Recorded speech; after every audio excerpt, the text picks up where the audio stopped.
Namanya Suci. Dia anak kampung, anak guru ngaji. Sehari-hari ia membantu ayahnya untuk mengajar ngajinya. 2 tahun berlalu, maka Suci besar dan tumbuh menjadi wanita yang sangat cantik jelita. Saat itu, ia berusia 17 tahun. Lagi cantik-cantiknya menjadi remaja di kampungnya. Namun tak lama dari itu, sang ayah pergi meninggalkannya untuk selamanya. Maka kala itu, Suci sangat sedih dengan kepergian sang ayah yang telah lama meninggalkannya. Musibah yang terus terjadi pada dirinya Suci, yakni kehilangan seorang ayah. Tapi tak lama dari itu, seorang ibunya pun pergi meninggalkannya. Maka kini Suci hidup sebatang kara. Ayah dan ibunya telah tiada. 2 tahun kemudian, Suci berumur 19 tahun.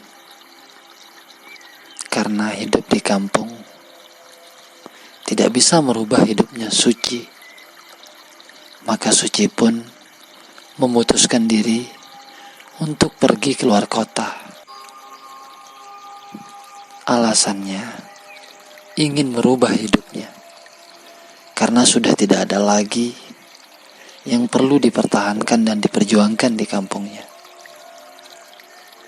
Karena hidupnya sudah sebatang kara. Singkat cerita, Suci menemukan tempat kerjanya. Di tempat kerja itu, tak lama Suci bisa bertahan.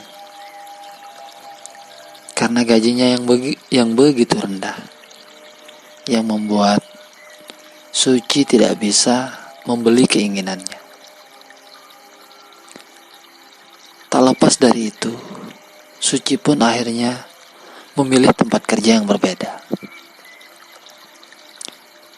Lagi-lagi di tempat kerjanya yang baru, begitu sudah tanggal 1, 2, sampai tanggal 5 yang menjadi tanggal muda gajiannya, akhirnya Suci tahu ternyata penghasilannya masih jauh dari yang Suci harapkan.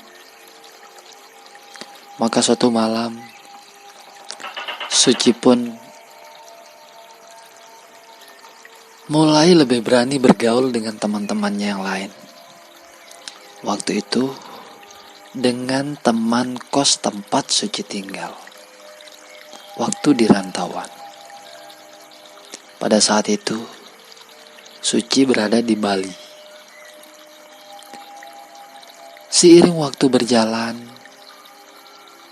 karena Suci sudah akrab dengan teman-temannya, maka seringkali Suci berbagi tentang kehidupannya kepada temannya. Hingga 2 dari teman Suci memberikan Suci masukan yang kurang baik.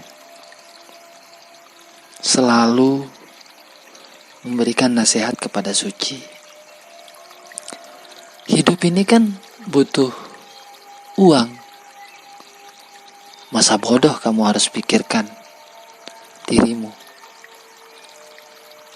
Maka saat itu pun Suci termenung, dan Suci tidak menerima masukan teman-temannya.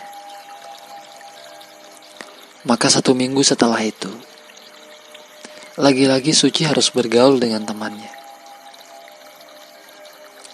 Maka saat itu, teman-temannya pun semakin menjadi-jadi, menghasut Suci, memberikan Suci hayalan yang tingkat tinggi tentang bagaimana penghasilannya ketika Suci mau mengikuti pekerjaan mereka.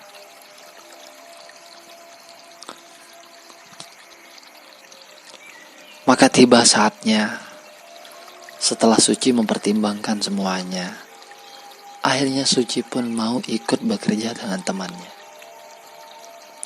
Maka kala itu, teman Suci mengajak ke tempat kerjanya Suci di sebuah hiburan malam. Di sanalah Suci yang dengan berat hati melakukan semua itu. Harus kerja di tempat hiburan itu. Pun harus melakukannya. Karena Suci ingin merubah hidup di kampungnya.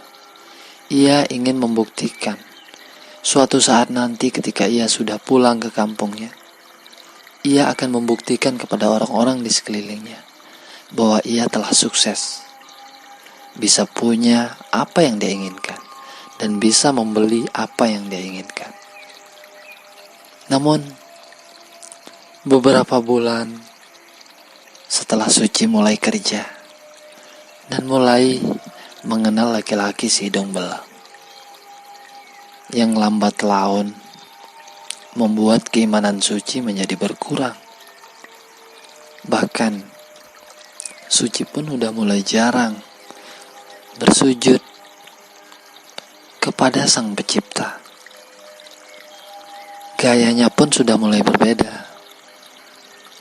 Penampilannya sudah mulai jauh dari sebelumnya.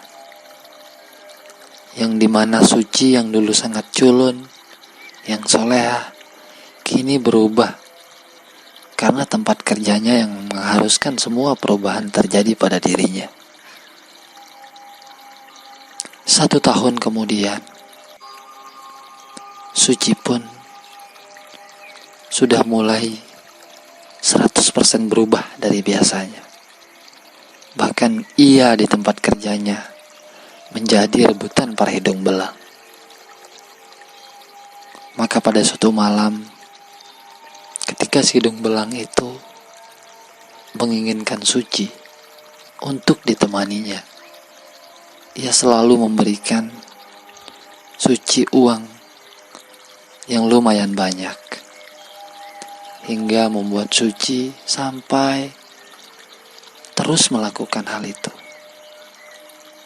Karena rupiah yang ia dapatkan tidak pernah ia dapatkan sebelum hidupnya, selama hidupnya. Maka terus kejadian itu berlangsung. Singkat cerita, 3 bulan berturut-turut di tempat kerjanya, ia selalu bertemu dengan laki-laki si hidung belang yang berbeda-beda. Singkat cerita, 4 tahun lamanya Suci tinggal di tempat itu. Maka pulanglah Suci ke kampungnya. Sepulangnya Suci ke kampungnya, ada hal yang aneh terjadi pada dirinya. 2 minggu kurang lebih, Suci berada di kampungnya, terjadi gejala-gejala kehamilan pada dirinya. Namun pada saat itu masih bersyukur, hanya Suci yang tahu dirinya. Maka Suci pun memutuskan diri untuk pergi ke kampungnya saat itu, untuk pergi dari kampungnya.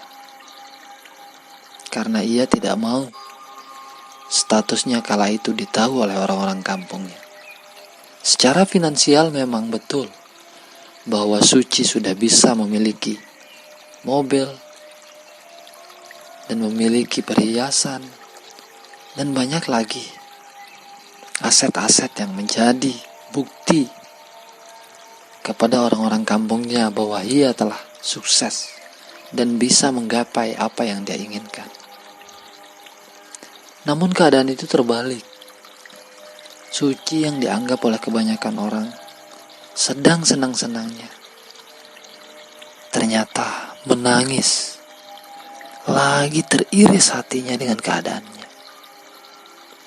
Dia tidak bisa dan tidak mungkin harus curhat kepada orang-orang di sekelilingnya.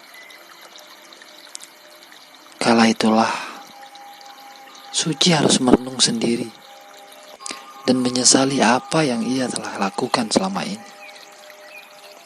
Dan yang paling membingungkan Suci, tindakan apa yang harus ia lakukan, dan siapakah bapak dari anak yang ia kandung. Sungguh, penyesalan Suci mulai muncul, tetapi nasi sudah jadi bubur. Ia tidak bisa dan tidak tahu apa yang harus ia lakukan kepada dirinya dengan kondisi saat itu.